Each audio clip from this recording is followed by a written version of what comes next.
Amen. Je vous en prie, on peut se mettre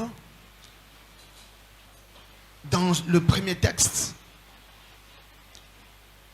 C'est là où nous avons tiré le thème principal de notre séminaire, de notre activité. Nous l'avons intitulé, l'activité nous l'avons intitulée l'opération porte ouverte.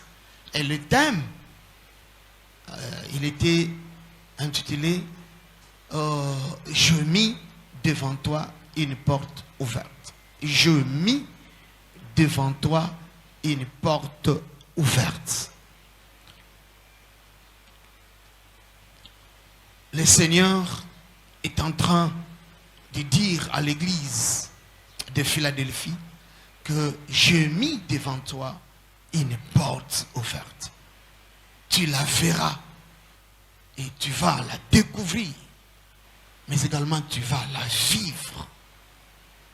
C'était une prophétie. Le Seigneur est en train de dire qu'il y a une porte qui est déjà ouverte devant toi.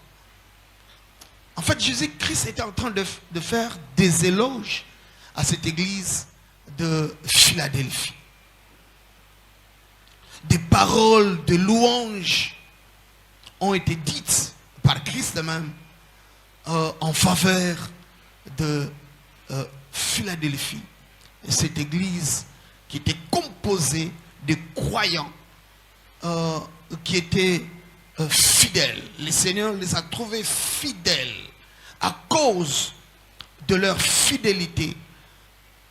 Et le Seigneur est en train de leur promettre, en train de leur donner cette grande promesse d'une porte ouverte. La grande promesse des nouvelles portes. La grande promesse des nouvelles opportunités. Des nouvelles grâces que vous allez bientôt commencer à vivre. Tout simplement parce que vous avez été fidèles. Et la parole de Dieu nous dit que ils ont gardé la parole du Seigneur. Je connais tes œuvres. Voici parce que tu as peu de puissance que tu as gardé ma parole. Donc c'était des croyants qui étaient fidèles dans les Écritures, fidèles à la parole de Dieu.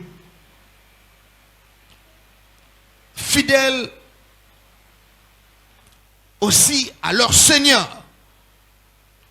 Parce que le Seigneur continue à dire, vous avez gardé ma parole et que tu n'as pas renié mon nom, Église de Philadelphie. Vous, les croyants de Philadelphie, vous n'avez pas renié à mon nom. Donc vous êtes des chrétiens qui observent la parole de Dieu jour et nuit.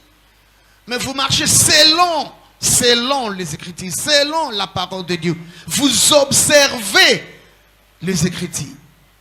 Alléluia. Mais vous êtes attachés au Seigneur. Vous êtes restés attachés au Seigneur. Et il dit, bien que en vous observant, vous êtes une église de peu de puissance. Une église moins confortable. Une église qui n'est pas du tout forte. Humainement parlant. Matériellement.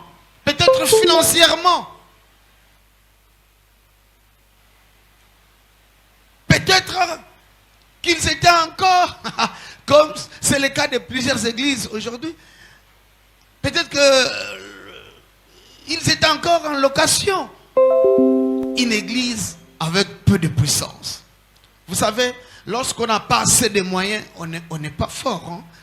On n'est pas fort. La Bible est en train de louer un homme dans la Bible appelé Nabal. La Bible dit que Nabal était un homme fort riche. Parce que il avait des troupeaux, riches en troupeaux. riche en troupeaux. Et il avait son industrie à lui. Une industrie laitière qui pouvait fabriquer du lait, des fromages. Et la Bible parle de sa richesse. Donc il était un homme fort. Jusqu'à chercher même à tenir devant, à résister David, qui était aussi puissant. Alléluia. Tout simplement parce qu'il avait des richesses. Donc lorsqu'on a beaucoup de moyens, on devient fort, on devient une église qui a beaucoup de moyens. C'est une église qui est forte, qui est puissante. Et les pasteurs deviennent aussi puissants. Alléluia. Mais ici, le Seigneur est en train de dire que je reconnais que vous êtes une église avec peu de puissance. Mais malgré cet état de choses, mais vous êtes une église qui a tout de même, qui marche dans la fidélité, mais qui persévère dans la foi, qui persévère dans la fidélité. Et ce qui nous a beaucoup marqué, la fidélité d'abord en la parole de Dieu. La fidélité à la parole du Seigneur. Cela veut dire tout simplement que dans tout ce qu'il faisait, il recherchait d'abord la volonté de Dieu. La volonté de Dieu qui est cachée dans sa parole. Donc il ne faisait pas de n'importe quoi. Et puisque ils étaient fidèles à la parole du Seigneur, cela implique aussi la crainte de Dieu qui était observée en eux ou dans cette église. Pendant notre séminaire, pendant l'activité, nous l'avons dit, est-ce que le Seigneur peut faire de telles déclarations pour nous, nous qui sommes de Mont Golgotha, au jour d'aujourd'hui? Le Seigneur nous a interpellés d'ailleurs en nous faisant réfléchir sur la manière dont nous avons passé toute cette période de confinement. Comment nous l'avons vécu, cette période de plus ou moins 4 à 5 mois. Comment nous l'avons vécu? Avons-nous gardé sa parole? Marchions-nous dans la crainte de Dieu?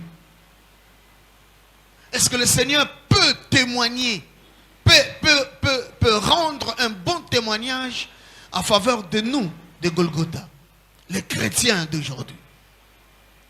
Alléluia.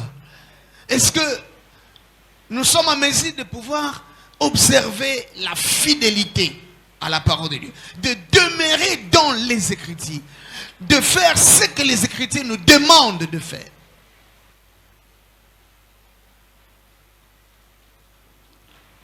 Ils étaient une église fidèle, de croyants fidèles. Mais la parole nous dit aussi qu'ils étaient aussi fidèles dans les bonnes œuvres. Fidèles dans les bonnes œuvres. Parce que vous êtes fidèles dans les bonnes œuvres, alors je mets devant vous une porte ouverte. Alléluia. Une porte que personne d'autre ne peut fermer. Les bonnes œuvres, nous pouvons encore le rappeler ce matin. La fidélité dans les aumônes. Nous avons parlé de pouvoir soutenir le faible. Et cela était le cas pour nous pendant la période de confinement. Est-ce que nous avons pensé à d'autres personnes, à d'autres familles?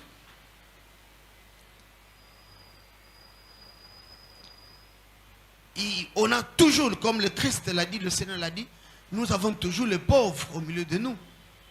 C'est-à-dire ceux-là qui sont plus faibles que nous, plus faibles que toi, plus faibles que moi. Ils sont là. Est-ce que nous avons pu penser à eux?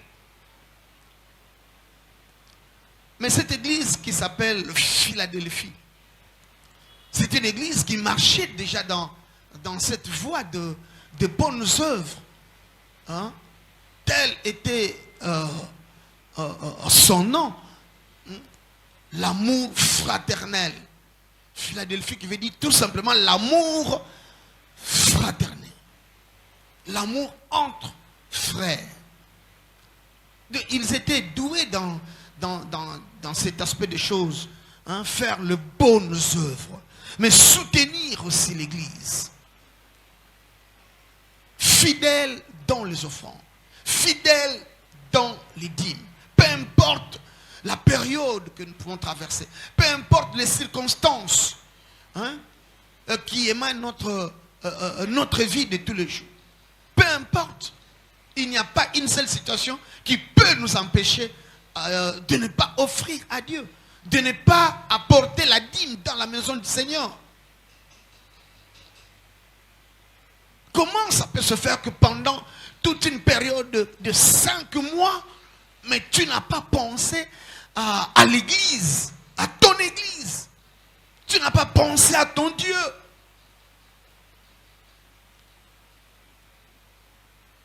Le fait de ne pas apprêter la dîme. Et il y en a qui le faisaient, il y en a qui le font, malheureusement, pas vraiment régulièrement. Donc il y a cette manque de fidélité, hein, dans la manière dont vous êtes en train de donner au Seigneur. Nous avons parlé des dîmes, nous avons parlé des offrandes. Écoutez, le Seigneur, c'est lui qui nous a appelés. Mais il veut nous amener dans cette voie de grâce et de faveur. Nous avons dit que certaines faveurs ne peuvent s'ouvrir que lorsque le Seigneur, lui qui est la source même de ces faveurs, de ces grâces, lorsqu'il voit en vous la fidélité dans les offrandes, la fidélité dans ta manière de pouvoir offrir à Dieu, la fidélité dans les dîmes. C'est comme cela que nous avons dit que toute fidélité, mes bien-aimés, paye. Le bénéfice, nous avons parlé de bénéfice de la fidélité à l'égard de Dieu. Le bénéfice de ta fidélité. Toute fidélité paye, mes bien-aimés. Alléluia. Le Seigneur est en train de dire à l'église de Philadelphie que j'ai mis devant toi une porte ouverte. Après avoir constaté toute sa fidélité à son égard. Finalement, le Seigneur ne pouvait plus se retenir. Il dira, franchement, vous avez été fidèles. Vous avez été fidèles dans les bonnes œuvres. Alors je mets devant vous une porte ouverte. La porte pourrait être une porte financière, une porte de grâce et de faveur. Je le mets devant vous. Et cette porte-là ne sera jamais fermée. Jamais fermée. Parce que c'est moi, le Seigneur, qui est en train de l'ouvrir devant toi. Alléluia. Le Seigneur est en train de dire que je connais tes œuvres. Je connais tes œuvres. Et voici parce que tu as peu de puissance, que tu as gardé ma parole et que tu n'as pas renié mon nom. Alors, j'ai mis devant toi une porte ouverte que personne ne peut fermer. Et au verset 9, il dira, voici, je te donne quelques-uns de ceux de la synagogue de Satan qui se disent juifs et ne le sont pas. Nous avons toujours eu de telles personnes dans nos milliers, dans nos familles, mais dans nos églises. Hein? Tous ceux-là qui se disent des chrétiens, mais qui ne le sont pas en réalité, qui sont des menteurs, comme le Seigneur les qualifie ici. Ils se disent de juifs, mais ils ne le sont pas, ils mentent. Ils sont de la synagogue de Satan. Ils ont pour leur père, pour les pères le diable. Ils sont là. Nous avons toujours eu des hypocrites. Et ce sont ceux-là qui viennent nous supplanter, qui cherchent toujours à supplanter la vie des enfants de Dieu. Alléluia. Alléluia.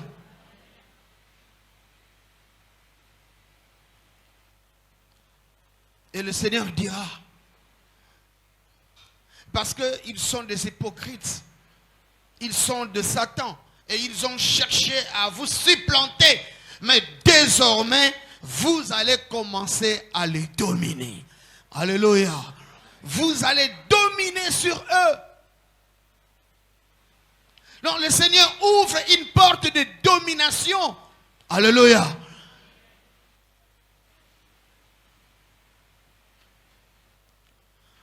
Le Seigneur est en train de chercher les chrétiens qui sont fidèles. Ceux qui peuvent rester fidèles malgré le temps que nous traversons, les moments difficiles que nous sommes en train de traverser. Mais le Seigneur est à la recherche de ceux-là qui peuvent rester et demeurer dans la fidélité. Alléluia. Parce que tu as gardé ma parole de la persévérance en moi, je te garderai aussi à l'heure de la tentation qui va venir sur le monde entier pour éprouver les habitants de la terre. Même à la fin de toutes choses, il y aura, la Bible parle de grandes tribulations qui vont intervenir. De grandes tribulations qui vont éprouver tous les habitants de la terre. Mais ceux-là qui, dans leur foi chrétienne, sont en train de persévérer, hein, ils persévèrent en gardant la parole, en marchant avec le Seigneur. Ils gardent leur foi. Ils ne sont pas prêts à abandonner, peu importe des souffrances, des difficultés qui nous sont imposées. Mais qui tiennent et qui gardent la foi. Alors le Seigneur est en train de dire, moi aussi, alléluia, moi aussi, je veux vous garder à l'heure de la tentation, à l'heure de la grande tentation qui va venir. Je veux vous garder. Je veux vous garder. Hein? Je veux vous mettre hors de. Alléluia. La grande tribulation viendra. Mais dans d'autres, il y a les commentateurs de la Bible qui est en train de dire que le Seigneur est en train de dire que je te garderai aussi. C'est-à-dire qu'il va te mettre à l'abri. La grande tribulation sera là. Mais toi, tu seras hors d'eux. Hein, tu seras à l'abri. Le Seigneur va te protéger. Tu ne souffriras pas de cette grande tribulation.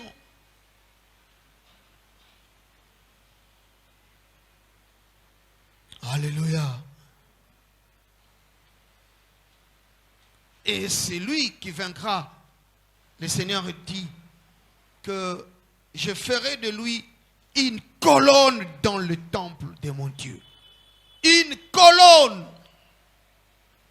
En fait, le Seigneur voulait dire tout simplement que pour celui qui va persévérer dans la fidélité, alors celui-là va va obtenir, il est en train d'acquérir une position de force, une position de sécurité, une position de protection.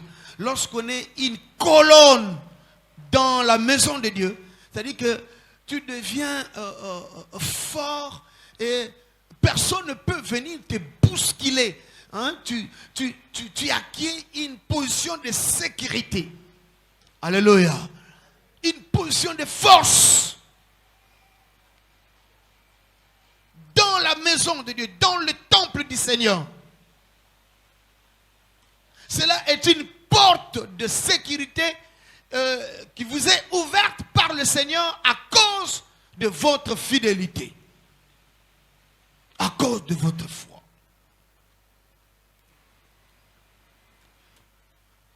Parlons aussi de la fidélité de Zacharie. Zacharie et sa femme, Élisabeth. Zacharie, le nom de Zacharie veut dire tout simplement Dieu se souvient. Dieu se souvient. Ah, cet homme de Dieu nous a laissé une très belle histoire, une très belle réalité.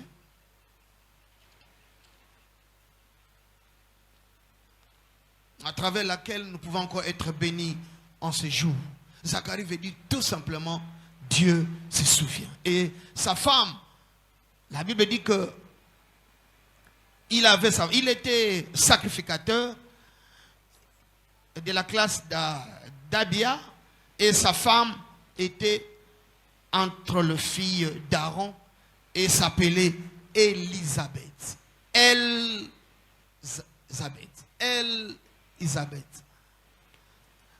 Élisabeth veut dire le serment de Dieu. Le serment de Dieu. Le mari, au nom de Zacharie, qui veut dire Dieu se souvient. Donc lorsqu'on met les deux noms là ensemble, alléluia, lorsqu'on les met ensemble, vous comprenez ce que ça donne? Dieu se souvient de son serment. Alléluia. Dieu se souvient de son serment. Et nous pouvons... Et lui, Zacharie, il était conscient du nom qu'il portait. Il était conscient. Et même Élisabeth. C'est pour cela, ne sois pas ignorant aussi. Ne sois pas ignorant du nom que tu portes. Le nom là que tu portes signifie quoi? Alléluia. Alléluia. Zacharie était conscient de ces choses. Hein? Lorsque le Seigneur va le visiter, malgré toute la période difficile qu'il a traversée dans sa vie, la Bible nous dit que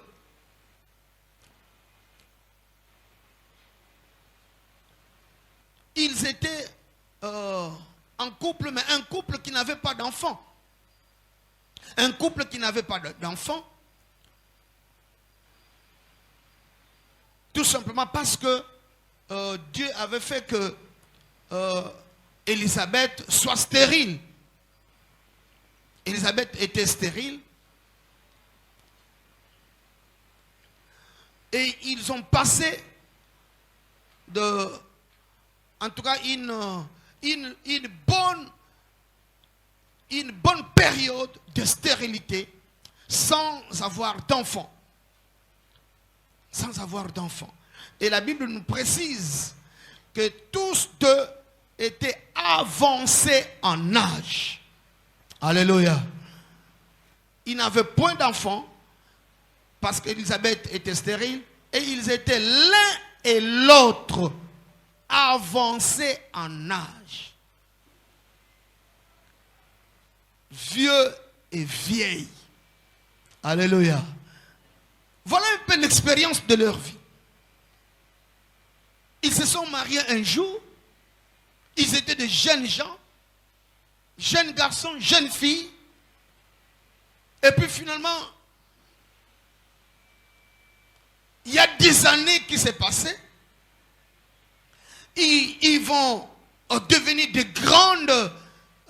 grandes personnes sans avoir d'enfants. Et puis ils vont entamer cette période de vieillesse. Ils vont entamer cette période de vieillesse. Mais étant conscient de ce que le Seigneur pouvait faire dans leur vie, parce qu'en fait, ils connaissaient le Seigneur. La Bible dit que ils travaillaient dans la maison de Dieu. Sacrificateur. Et sa femme, Élisabeth, elle était dans la lignée d'Aaron, le sacrificateur. Alléluia. Donc, ils connaissaient le Seigneur. Ils avaient cru en un Dieu qu'ils connaissaient. C'est pourquoi il faut toujours faire un effort de ne pas être ignorant, de ne pas rester dans l'ignorance. L'ignorance, c'est ce grand ennemi-là qui est capable de détruire ta foi. L'ignorance. L'ignorance peut détruire ta foi. L'ignorance tue. Alléluia. Tu peux tomber dans l'abandon de la foi, tu peux abandonner à cause de l'ignorance.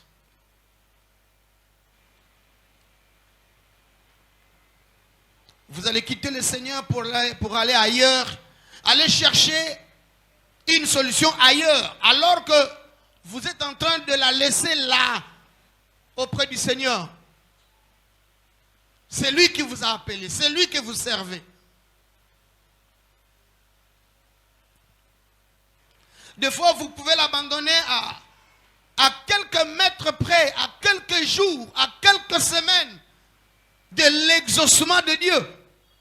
Vous le quittez, vous l'abandonnez à cause de l'ignorance. Regarde ce que Zacharie va chanter même pour le Seigneur. Dans son cantique, il y a quelques passages qui nous intéressent. Il est en train de dire, comme il l'avait annoncé par la bouche de ses saints prophètes de temps anciens, Zacharie est en train de se souvenir. Parce que son nom, Dieu se souvient. Un sauveur qui nous délivre de nos ennemis et de la main de tous ceux qui nous haïssent. Zacharie avait toujours cette pensée-là dans son cœur, cette vérité-là. Il savait que depuis les temps anciens, les prophètes ont annoncé la venue du Seigneur Jésus-Christ. Alléluia. C'est ainsi qu'il manifeste sa miséricorde envers nos pères et se souvient de sa sainte alliance.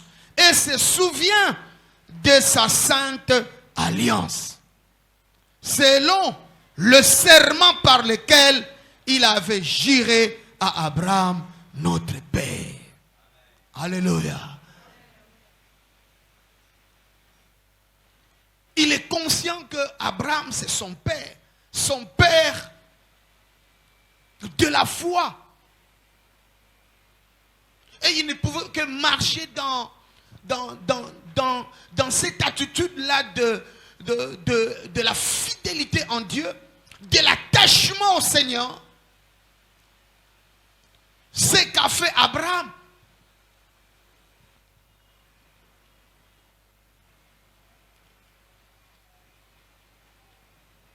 Et à cause de cette connaissance qu'il avait, Zacharie, malgré que ils ont passé presque toute leur vie dans la stérilité, cela n'a pas bousculé leur foi. Ils étaient toujours confiants. Ils étaient là au pied du Seigneur. Ils ont continué à servir le Seigneur. Et un jour, pendant qu'ils s'acquittaient de ses responsabilités dans le temple, dans la maison de Dieu, le Seigneur viendra le visiter. Alléluia. Le Seigneur vient le rencontrer. C'est pendant qu'il s'acquittait de ses responsabilités. Donc les problèmes qu'il avait, les problèmes qui pouvaient secouer leur foyer, ces problèmes-là, heureusement, n'ont pas pu secouer leur foi. Ils ont continué à servir. Donc, il y avait cette fidélité dans le service. La fidélité, malgré les problèmes, malgré la difficulté. Mais Zacharie et sa femme, ils sont restés fidèles à servir le Seigneur. Alléluia. Au verset 13, on nous dit, mais l'ange lui dit,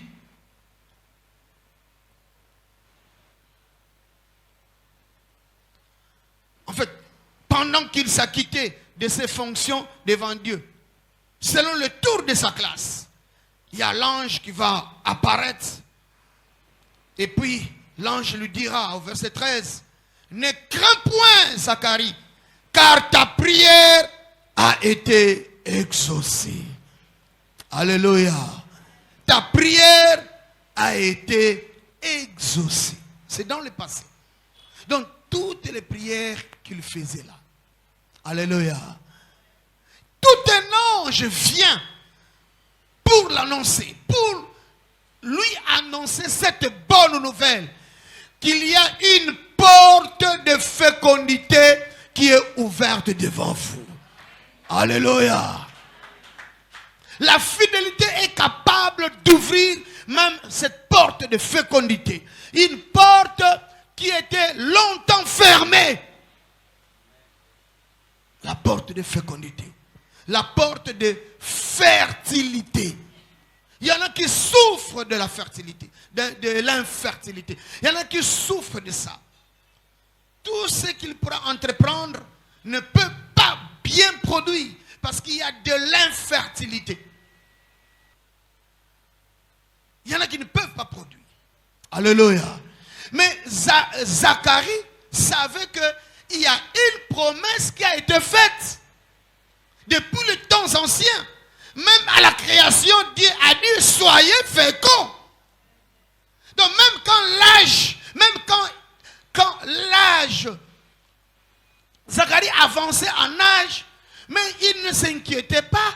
Il ne pensait pas qu'il peut mourir sans vivre cette réalité de la parole de Dieu. Parce que c'est Dieu qui l'a dit. Dieu l'a annoncé. Les prophètes l'ont annoncé. Soyez féconds. Et ce matin encore, je viens te dire, sois fécond. Alléluia. Sois fécond. Même si tu es en train de vivre une telle malédiction, parce que l'infécondité est une malédiction. Ça pouvait même froisser leur vie chrétienne. Zacharie et sa femme, ils pouvaient se retrancher dans ces complexes d'infériorité. Ils pouvaient se dire, mais nous sommes de Juda. Alléluia. Nous sommes des Israélites. Hein? Vraiment, être infécond, c'est une opprobre. C'est une opprobre, c'est une malédiction. Et moi qui sers au temple. Mais cela n'a pas bousculé leur foi, ni de tomber dans ce complexe d'infériorité. Non. Alléluia. Ils étaient là avec un mental fort. Écoutez, sois fort ce matin. Je ne sais pas qu'est-ce qui est en train de bousculer ta vie. Qu'est-ce qui est en train de bousculer ta foi. Sois fort. À cause de toutes les promesses que nous avons. À cause de toutes ces promesses que Dieu nous a données.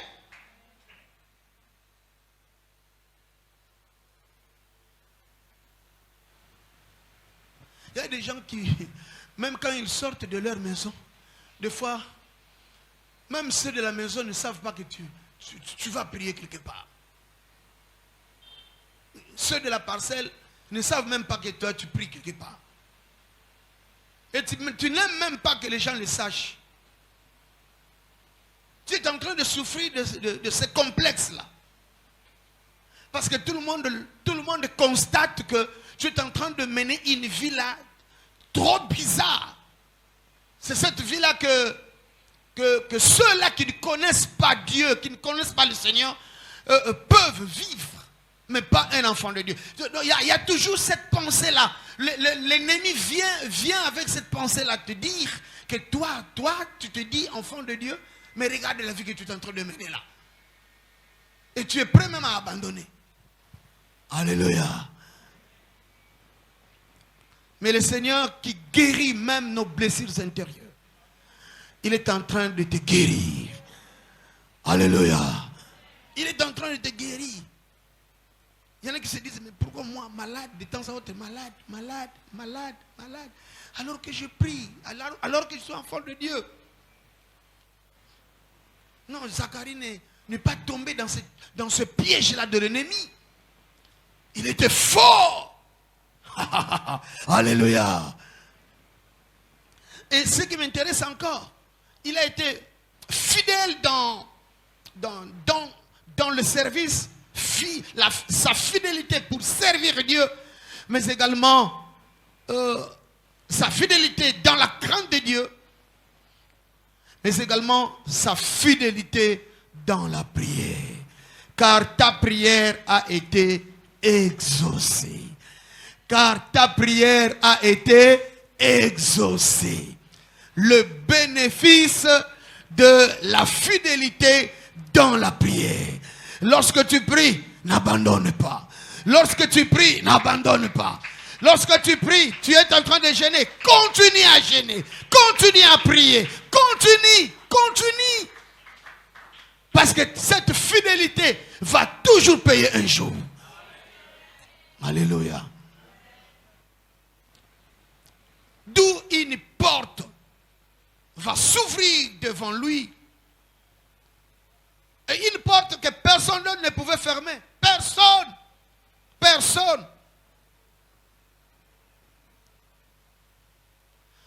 Avant de terminer, mes bien-aimés, je vais aussi parler de ce grand homme.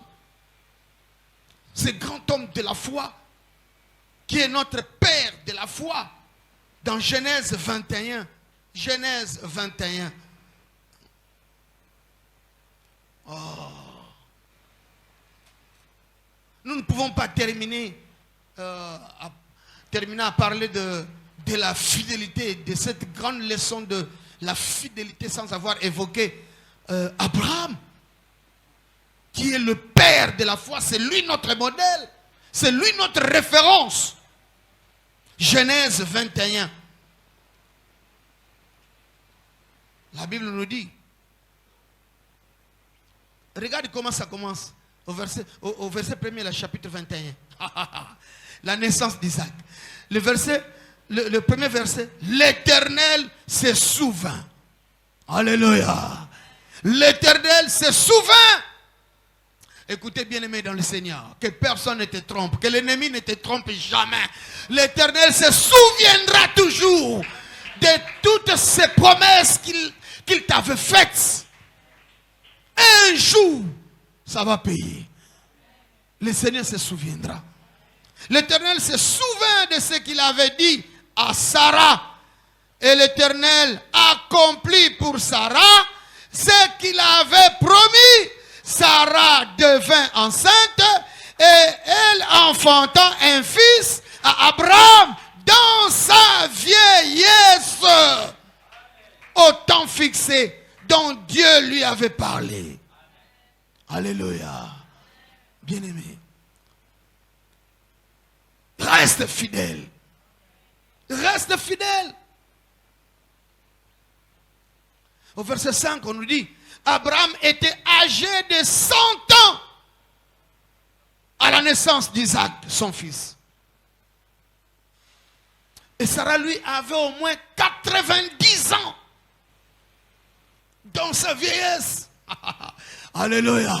Donc s'il y a une femme ici qui à peine elle a elle n'a que 60 ans, 50 ans. Hein? Hein? Pourquoi tu vas te mordre la langue? Alléluia. Hein? En pleurant et continuer à pleurnicher. Si tu n'as que 50 ans. Il y a des problèmes qui ont perduré, certes, dans ta vie. Il y en a qui ont pris pratiquement peut-être toute ta vie. Comme nous l'avons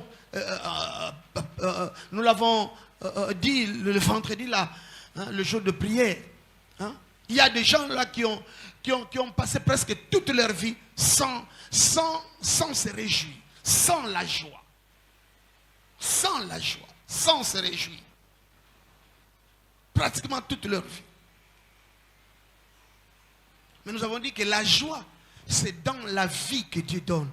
Lorsque Dieu te donne la vie, alléluia, il y a la joie. Dieu te met devant toi les opportunités de pouvoir te réjouir. Les opportunités de réjouissance.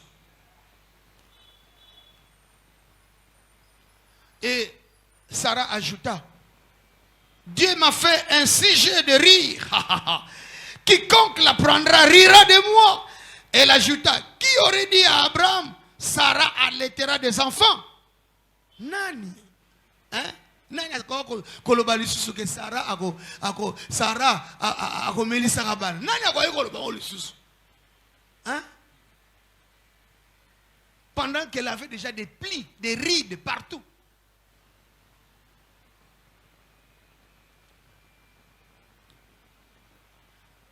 Mais, écoutez, le Seigneur, non, notre Dieu, c'est un Dieu de grande surprise. C'est un Dieu de surprise. Sarah dit, cependant, je lui ai enfanté un fils dans sa vieillesse. Dans sa vieillesse.